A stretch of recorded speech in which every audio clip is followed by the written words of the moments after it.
No, I love him. I love him. I just don't want to be with him. You know.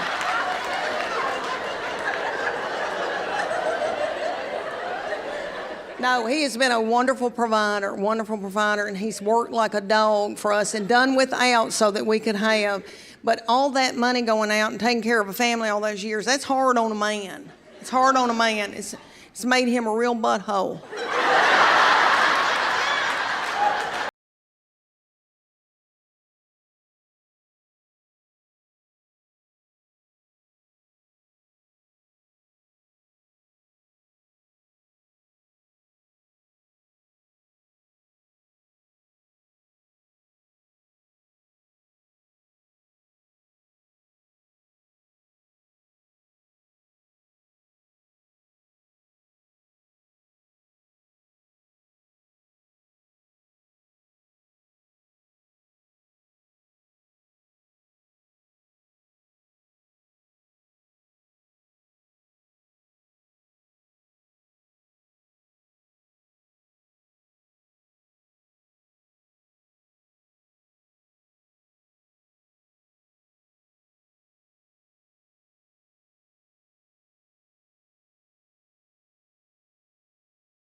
And said, "Mom, are you okay? How did your show go last night?" And I go, "Good." So the day before, she goes, "Did you make it to Huntsville?" I said, "Yes, baby. Thank you.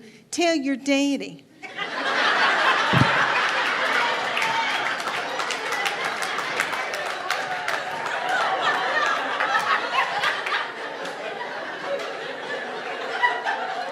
Curtis, he was so in love with me, honey. Stalked me, bought me presents, did all that. We will be married 29 years.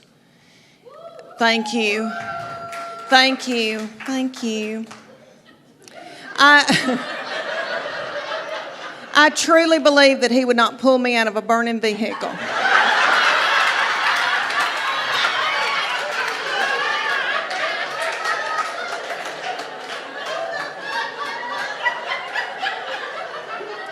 Okay, here's something that's different. Now that they're having little children, so different than when I had mine. There was a book that I read in and out, and I bet a bunch of y'all that are my age read this one too. What to Expect When You're Expected. Yeah, it was a hateful book. It was a hateful book, but it was true.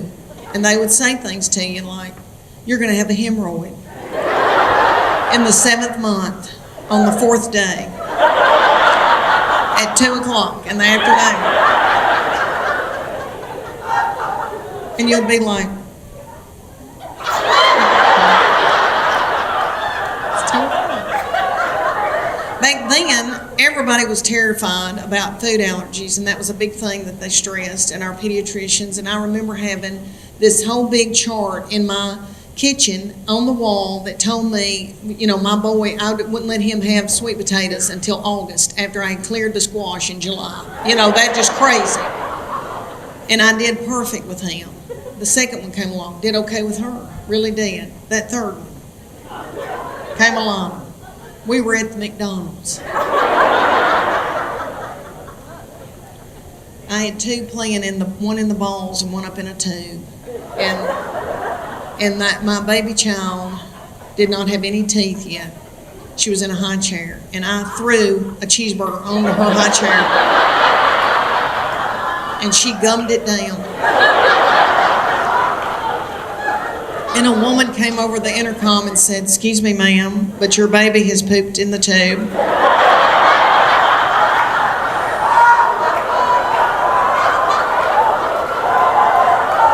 So then I would have to go up in the tube, get my baby, pull my baby down through the tube. Do y'all remember playing in the balls? My children loved the balls. And Lord, we had a ball going. Me and my friends would go to anywhere that they had a bunch of balls and tubes, and little children would be playing in a dirty diaper, swim by on top of the balls. And then like a chicken nugget, they're going through. You think about all this with COVID. There's no way they'd let any of that happen. Good night. You think of Chuck E. Cheese? That was a free-for-all. Mine loved it. Okay. Let me tell y'all this. Baby food has changed, and I didn't know this. When I was having my babies, you had little baby food jars. They've still got maybe 2 of those on the grocery store thing. Now it's in pouches. Everything's in pouches, and I don't think they're worried about food allergies. My grandbaby had a pouch that had turmeric, cashews, and squash in it, all squished together. And now they don't feed babies with spoons. They just squirt that pouch in their mouth.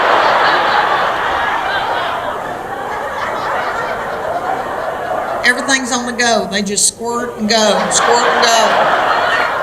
And I'm worried about it. I really am. I think there's going to be a whole generation that doesn't know how to use utensils.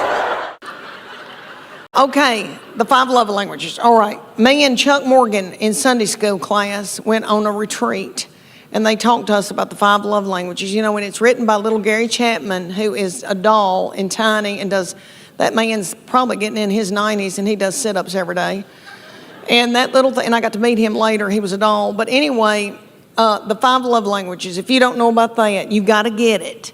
There was a 5 love languages for your marriage, and then there's one for your children. And you need to get that. Everybody's got a love language. And you take the test. You got to read the book and take the test. Well, you don't read the book. I didn't.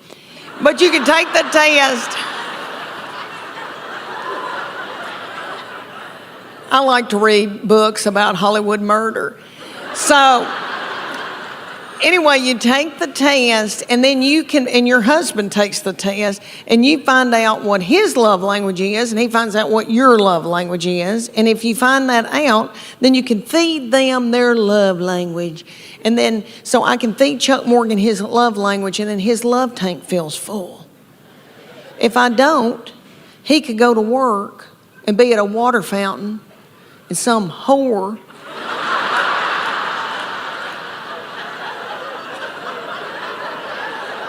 comes up to him and starts feeding him his love language, and then he feels a tingle, and then Satan swoops in. So these are the 5 love languages. Quality time. If you may know somebody that just wants you to sit on the couch and watch ESPN with them. Something like that. Then there's gifts. That's my sister's love language. It doesn't have to be something expensive. If you, just so you thought of her, if you buy her a card and a rose from the grocery store, she'll bawl her eyes out. And then there's words of affirmation. That's mine. But physical touch. Physical touch, which I know every woman in here is like, that's my husband. Physical touch, but it's not that kind of physical touch. We're talking about the physical, when you know people that just want to hug you and squeeze on you and all that all the time. That's their love language, is physical touch. But women think, that's my husband's, and he's on me like a duck on a June bug. But that's not the... All right, and then there's words of affirmation. That's mine. So all Chuck Morgan has to do is say, you look beautiful tonight. You are a good mama. That Trisha Yearwood's chicken piccata is to die for. And then my love tank fills full, and then I'm willing to do something vulgar with him.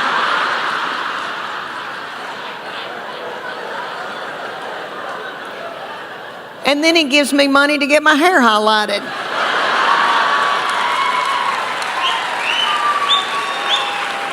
See? It works out, It's God's way. And then my husband's is acts of service. So for him to feel loved, I have to go in the garage and build a set of shelves.